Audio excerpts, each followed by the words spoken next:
दोस्तों, मेरा नाम है गुड्डू। स्वागत है आप सभी का फिर से एक बार मेरे यूट्यूब चैनल गूगल गुड्डू में। और आज मैं करने वाला रिव्यू सीआईडी के एपिसोड नंबर 1049 का। इस एपिसोड का नाम था CID under water special piranha fish attack part 2। अगर आपने पार्ट 1 नहीं देखा है तो मैं लिंक नीचे डिस्क्रिप्शन में दे दूंगा या फिर ऊपर आई बटन पर आपको मिल जाएगा। आप लोग जाकर पार्ट 1 को भी एंजॉय कर सकते हो। तो पार्ट 2 पर हम लोग देखने वाले हैं कैसे एक पिरान्हा मछली बहुत सारे आम आदमी के जान के पीछे पड़ा था और बहुत से लोगों को मार भी चुका था। और हमारे निखिल सर के ऊपर भी वो पिरान्हा मछली अटैक करने वाला था। और भी बहुत कुछ हमें इस एपिसोड पर देखने को मिलेगा। लेकिन आप लोग सोच रहे होंगे, अगर मछली ने अटैक किया तो सीआईडी कॉप्स किससे पकड़ेंगे? लेकिन वो मछली वहां पर किसी ने जानबूझ कर डाला था लोगों को मारने के लिए। मछली अपने आप किसी के ऊपर अटैक नहीं करता। तो वीडियो शुरू होने से पहले चैनल को कर लीजिए सब्सक्राइब। सीआईडी और सीएफ से जुड़ी छोटी छोटी अपडेट और इस तरीके रिव्यू वीडियो हर रोज पाने के लिए वीडियो देखने के बाद वीडियो अगर पसंद है तो एक लाइक भी ठोक देना। और हम लोग 6000 सब्सक्राइबर के लैंडमार्क से थोड़ा सा ही दूर है, तो जिसने भी अभी तक सब्सक्राइब नहीं किया सब्सक्राइब कर लो प्लीज। तो वीडियो शुरू होने से पहले चैनल को कर लीजिए सब्सक्राइब। 6000 सब्सक्राइबर कर दो जल्दी से जल्दी। तो चलिए दोस्तों, आज का एक खतरनाक धमाकेदार और यादगार इस वीडियो को करते हैं शुरू। तो इस एपिसोड के शुरुआत पर हम लोग देखते हैं परम और दिनेश नाम का दो दोस्त गए हुए थे एक आदमी के प्राइवेट प्रॉपर्टी पर, क्योंकि उसके प्राइवेट प्रॉपर्टी के अंदर एक झील था। उस झील पर तैरने के लिए, स्विमिंग करने के लिए वो दोनों लड़के गए हुए थे। उनमें से जो परम था वही पानी पर घुसा था स्विमिंग करने के लिए। दिनेश खड़ा था ऊपर। और उसके बाद हम लोग क्या देखते कि पता नहीं कैसे उस परम का हो जाता है मौत पानी के अंदर। उसके बाद हमारे सीआईडी के कॉप्स वहां पर आते हैं और इस केस को इन्वेस्टिगेट करते हैं। और उसी टाइम पर उस प्राइवेट प्रॉपर्टी का मालिक, प्राइवेट जगह का मालिक वहां पर आ जाता है। और वो आदमी दिनेश को बोलता है, देखो ये तो प्राइवेट एरिया है, रेस्ट्रिक्टेड एरिया है, तो तुम दोनों मेरे परमिशन के बगैर यहाँ पर क्यों घुसे? उसके बाद दिनेश बोलता है, हम दोनों ठीक है परमिशन के बगैर यहाँ पर घुस गए, लेकिन इसका मतलब ये नहीं तुम मेरे दोस्त परम का जान ही ले लोगे। उसके बाद हम लोग क्या देखते हैं, हमारे सीआईडी कॉप्स देखते हैं परम के शरीर पर किसी बहुत ही शक्तिशाली मछली के काटने का निशान है। मतलब शायद पिरान्हा मछली के काटने की वजह से ही परम का हुआ है मौत। उसी टाइम हमारे सीआईडी कॉप्स का आता है एक और फोन, जहां पर हम लोग देखते हैं एक और झील के अंदर, एक और आदमी के प्राइवेट प्रॉपर्टी के अंदर सुमेर नाम के किसी एक आदमी का हो जाता है मौत, क्योंकि उस झील के अंदर वो बोटिंग कर रहा था और उसका मौत भी शायद पिरान्हा मछली के काटने की वजह से ही हुआ है। और उसके बाद डॉक्टर सालू के अपने फॉरेंसिक लैब पर परिमल नाम के एक आदमी को बुलाता है, क्योंकि परिमल एक फिश एक्सपर्ट है। मछली के बारे में बहुत ज्यादा कुछ पता है परिमल को। और उसके बाद परिमल परम और सुमेर दोनों के लाश को चेक करने के बाद, जख्म को अच्छे तरीके से देखने के बाद हमारे कॉप्स को ये बोलता है, ये कैसे हो सकता है? दोनों के जख्म के ऊपर जो काटने का निशान है वो तो पिरान्हा मछली का है, लेकिन मैं आप लोगों को कंफर्म करके ये बता सकता हूँ कि ये शायद पिरान्हा मछली नहीं है, क्योंकि पिरान्हा मछली कभी अकेला अटैक नहीं करता, वो झुंड में अटैक करता है और जिसके ऊपर अटैक करता है उसके शरीर को पूरी तरीके से निकल जाता है। तो अगर इन दोनों के ऊपर पिरान्हा मछली ने अटैक किया होता तो इन दोनों का कंकाल आप लोग को मिलता, ना कि पूरा का पूरा लाश मिलता। लेकिन इस केस में आप लोग को पूरा का पूरा लाश मिल गया। और दूसरी सबसे बड़ी बात, पिरान्हा मछली इंडिया के वाटर पर जिंदा नहीं रह सकता है। वो इंडिया के वाटर पर तुरंत मर जाएगा। वो दूसरे कंट्री के वाटर पर जिंदा रह सकता है, लेकिन इंडिया के वाटर पर कुछ इस तरीके का मिनरल्स है जो कि पिरान्हा मछली के लिए बिल्कुल सुइटेबल नहीं है। और पिरान्हा मछली इंडिया के पानी पर जिंदा नहीं रह सकता। ये तो बिल्कुल हो ही नहीं सकता कि पिरान्हा मछली ने इन दोनों के ऊपर अटैक किया है। लेकिन काटने के निशान बिल्कुल पिरान्हा मछली के जैसा ही है।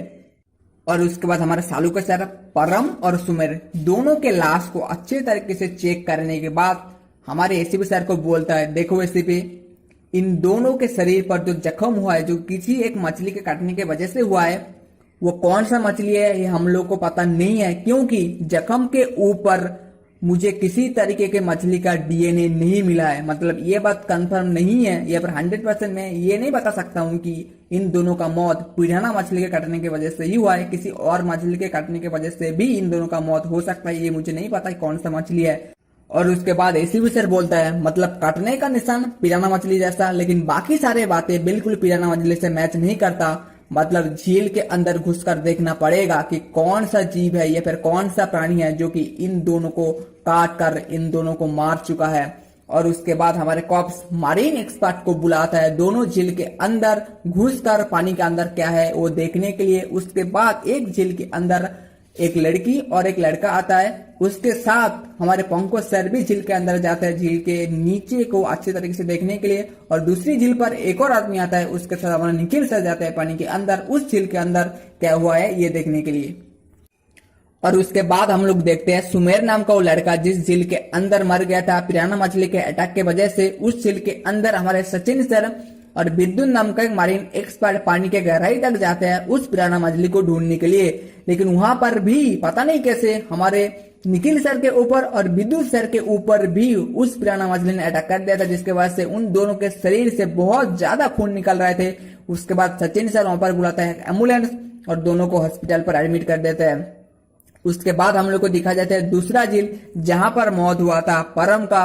वहां पर पहले पंकज सर पानी से बाहर आ जाते थे क्योंकि पंकज सर भी पानी के अंदर कूदा था, लेकिन पंकज सर को उस पानी के अंदर कुछ भी मिला नहीं। लेकिन बाकी दो एक्सपर्ट मारीन एक्सपर्ट जिनमें से एक लड़का और एक लड़की, वो दोनों जाते हैं पानी के बिल्कुल गहराई तक और वहां पर उन दोनों को मिलता है एक जंजीरा और तो और वहां पर एक मछली का कंकाल भी हमारे उन दो मारीन एक्सपर्ट को मिलता है। और उसके बाद ऑपरेशन होने के बाद निखिल सर और विद्युत दोनों को आता है होश। निखिल सर हमारे कॉप्स को ये बोलता है, सर मैं जब पानी के गहराई तक जा रहा था तभी अचानक पानी के अंदर मुझे मिला था एक बॉक्स का टूटा हुआ सील, और मैं जब वो सील लेकर ऊपर आने की कोशिश कर रहा था आप दोनों को वो सील देने के लिए, तभी पता नहीं कैसे उस पानी के अंदर एक धूल का तूफान आया और हम दोनों के ऊपर शायद पिराना मछली ने अटैक कर दिया था।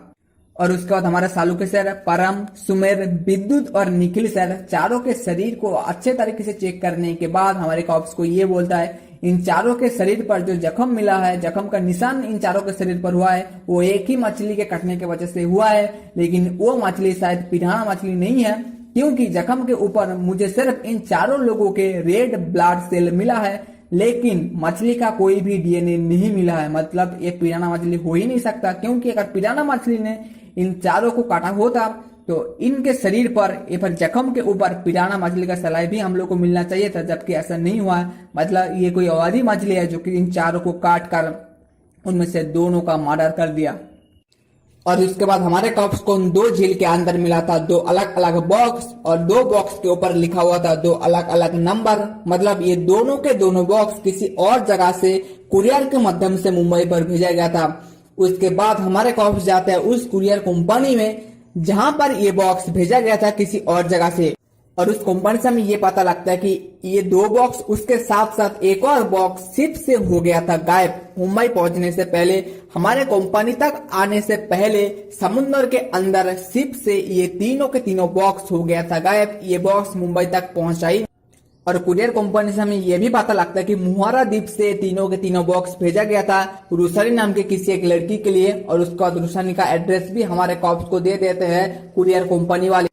और उसके बाद हमारे कॉप्स जाते हैं रुसानी के घर पर, जहां पर हमारे कॉप्स के साथ मुलाकात होता है फिर से एक बार टीना नाम के उस लड़की का, जो कि एक मारीन एक्सपर्ट है। और ये टीना कौन है पता है? टीना वही लड़की है जो कि परम नाम के उस लड़के का मौत जिस झील पर हुआ था वहां पर पंकज सर और एक और लड़के के साथ पानी के अंदर कूदा था, जो लड़की वही है टीना। मतलब इस केस के सिलसिले में टीना के साथ हमारे कॉप्स पहले भी मिल चुका है, और टीना से हमें ये पता लगता है कि रुसानी मेरी मौसी है। उसके बाद टीना कॉलेज जाने के चक्कर में वहां से चले जाता है, और टीना के घर पर रुसानी के साथ साथ टीना का मॉम डैड भी रहता था। टीना के डैड से हमें ये पता लगता है कि एक हफ्ता पहले सालुआ द्वीप पर ठीक इसी तरीके के मछली का अटैक हुआ था, क्योंकि ये रुसानी भी एक मारीन एक्सपर्ट है। तो सालुआ द्वीप पर वो कुछ काम करने के लिए गया हुआ था और उसके ऊपर भी एक मछली ने अटैक कर दिया था, जिसके वजह से रुसानी अब कोमा में है, उसका पूरा का पूरा शरीर हो गया है पैरालिसिस। और उसके बाद टीना के मॉम डैड को नहीं पता है वो तीनों बॉक्स रुसानी के लिए किसने भेजा और क्यों भेजा गया था। और हमारे सज्जन सर को रुसानी के घर के अंदर से मिलता है किताब। उस किताब के अंदर मुंबई के सारे लेक, नदी, समुद्र सबके बारे में बहुत ही अच्छे तरीके से लिखा हुआ था, पूरे डिटेल्स में लिखा हुआ था उस किताब के अंदर। तो सचिन सर उस किताब को अपने साथ ले लेते हैं, और उसके बाद हमारे कॉप्स जाते हैं मुहारा द्वीप के उस पार्सल कंपनी में जहां से ये बॉक्स भेजा गया था। और कुरियर कंपनी से हमें ये पता लगता है कि ये तीनों के तीनों बॉक्स भेजा था मार्को नाम के किसी एक आदमी ने। लेकिन बॉक्स के अंदर क्या है ये हम लोगों ने खोल कर नहीं देखा, क्योंकि मार्को हमारा रेगुलर कस्टमर है, वो हमेशा से ही हमारे कुरियर कंपनी से ही अपना कुरियर भेजता था दूसरी जगह पर। तो हम लोगों ने खोल कर नहीं देखा कि बॉक्स के अंदर क्या है क्या नहीं है। हम लोगों ने और उसके बाद हमारे कॉप्स उस कुरियर कंपनी पर लगा हुआ सीसीटीवी कैमरा के फुटेज से पता कर लेते हैं कि शायद ये मार्को किसी सोने के खान पर काम करता है, क्योंकि सीसीटीवी कैमरा के फुटेज पर ये साफ साफ दिख रहा है मार्को के बैग के अंदर था एक पीला कलर का हेलमेट और एक बड़ा सा टॉर्च लाइट, जो कि सोने के खान पर जो वर्कर्स काम करता है वो लोग ही यूज करता है। तो शायद ये मार्को सोने के खान पर काम करता है। और आप लोगों को तो पता ही है कि मार्को ने 3 बॉक्स भेजा था कुरियर कंपनी से मुंबई में, लेकिन उनमें से 2 बॉक्स हमारे कॉप्स को मिल गया, लेकिन तीसरा बॉक्स अभी भी हमारे कॉप्स को नहीं मिला। लेकिन हमारे एसीपी सर रुसानी के घर पर जो किताब मिला था उसके अंदर उस किताब को अच्छे तरीके से चेक करने के बाद, किताब को अच्छे तरीके से पढ़ने के बाद अपने डिटेक्टिव स्किल से पता कर लेते हैं कि किसी लेक पीपी पर यह तीसरा बॉक्स छुपाया गया है। उसके बाद हमारे डॉक्टर सालुके सर फोन करते हैं एसीबी सर को, और सालुके सर ये बोलता है जो पिराना मछली के कंकाल हमारे कॉप्स को मिला था दोन झील के अंदर, वो कंकाल 15 साल पुराना है। और उसके बाद हमारे कॉप्स भेष बदल कर जाते हैं उस 2 आदमी को पकड़ने के लिए जिन्होंने 15 साल पुराना पिराना मछली का कंकाल बेचा था। और उन 2 आदमी से हमें ये पता लगता है कि जी हाँ, एक आदमी आया था जिसका नाम है मार्को, मतलब मार्को ने ही वो 15 साल पुराना पिराना मछली का कंकाल खरीदा और 2 झील के अंदर फेंक कर आया था हमारे कॉप्स को गुमराह करने के लिए। उसके बाद हमारे कॉप्स जाते हैं मार्को का दोस्त संपत से मिलने के लिए, और संपत से हमें ये पता लग जाता है कि मार्को कहाँ पर काम करता है। और उसके बाद हमारे कॉप्स जाते हैं उस रिसर्च सेंटर पर जहां पर ये मार्को काम करता है। और उसके बाद रिसर्च सेंटर का मालिक हमारे कॉप्स को ये बोलता है कि मुझे तो यकीन ही नहीं हो रहा है कि मार्को जैसा इतना अच्छा वैज्ञानिक, जीव वैज्ञानिक ये घटिया काम कर सकता है। और उसके बाद वहां पर आता है मार्को का असिस्टेंट, और मार्को का असिस्टेंट कौन है पता है? ये कोई और नहीं बल्कि वो लड़की टीना ही है। टीना से हमें ये पता लगता है कि मैं डिग्री पाने के लिए ही ये सब कुछ कर रहा था, और मार्को जैसे ऐसा बोलता था मैं ऐसा ऐसा करता था। और उसके बाद टीना हमारे कॉप्स को बोल दिया था गिगी झील से मार्को और उनके आदमी कब वो बॉक्स लेने के लिए आएगा। और उसके बाद हमारे कॉप्स जाते हैं गिगी झील पर जहां पर मार्को और उनके लोग झील के अंदर से वो बॉक्स निकल रहा था, लेकिन हमारे कॉप्स जाकर मार्को और उनके आदमी को पकड़ लेते हैं। और हमको क्या पता लगता है बॉक्स के अंदर क्या है? बॉक्स के अंदर कोई और चीज नहीं बल्कि सोना था, सोना। और मार्को हमारे कॉप्स को ये बोलता है कि इस बॉक्स के साथ साथ बाकी 2 बॉक्स के अंदर भी था सोना। अगर किसी आदमी को पता भी चल जाए कि बॉक्स के अंदर है सोना और वो सोना चुराने के लिए बॉक्स के पास जाए तो भी वो चुरा नहीं पाएगा, क्योंकि हम लोगों ने पानी के अंदर छुपा कर रखे थे लोहे का पिराना मछली, जो कि हम लोग ऑपरेट कर सकते थे 2 किलोमीटर दूर बैठ के भी। तो जो बॉक्स के तलाश में या फिर सोने के तलाश में या फिर अनजाने में बॉक्स के पास गया, हम लोगों ने लोहे के पिराना मछली से उन दोनों के ऊपर अटैक करवा दिया और उन दोनों का हो गया था मौत। और उसके बाद मार्को हमारे कॉप्स को ये भी बोल देता कि असली आदमी कौन है, मैं इन सब के पीछे नहीं हूँ, इसके पीछे कोई और भी आदमी है जो मुझसे ये काम करवा रहा है। और उसके बाद हमारे कॉप्स जाते हैं उस आदमी के घर पर जिन्होंने ये सब कुछ किया है। और आप लोग को पता है कौन है वो आदमी?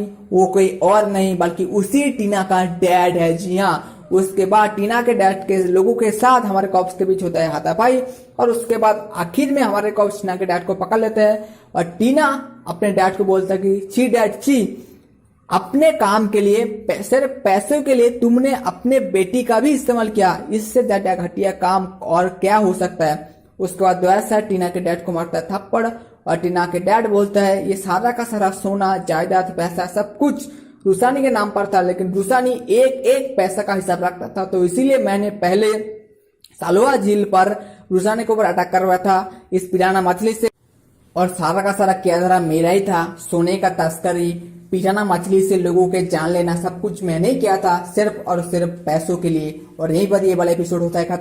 तो ओवरऑल ये वाला एपिसोड बहुत ही यूनिक था, बहुत ही हटके था ये वाला एपिसोड। पिराना मछली से अटैक, उसके बाद सोने का तस्करी, वो भी पानी के अंदर, मतलब बहुत कुछ यूनिक चीजें हमें इस एपिसोड पर देखने को मिला है। मुझे तो पर्सनली ये वाला एपिसोड बहुत ही पसंद आया है। अगर आपने ये वाला एपिसोड अभी तक नहीं देखा है, लिंक नीचे डिस्क्रिप्शन में मैं दे दूंगा, आप लोग जाकर इस एपिसोड को जरूर दूंगा। और मैं यही रिकमेंड करूंगा आप लोग जाए इस एपिसोड को देखें, क्योंकि बहुत ही अच्छा एपिसोड था ये। तो मैं बोलता हूं आप लोगों ने सॉरी रेटिंग्स देना मैं भूल ही गया। मैं 5 में से 4.95 स्टार इस एपिसोड को जरूर दूंगा, क्योंकि ये वाला एपिसोड बहुत ही अच्छा था। और मैं मिलता हूं आप लोगों को नेक्स्ट वीडियो पर इसका अगले एपिसोड के रिव्यू वीडियो के साथ। तब तक लोगों को गुड बाय, घर में रहिए, सुरक्षित रहिए, धन्यवाद।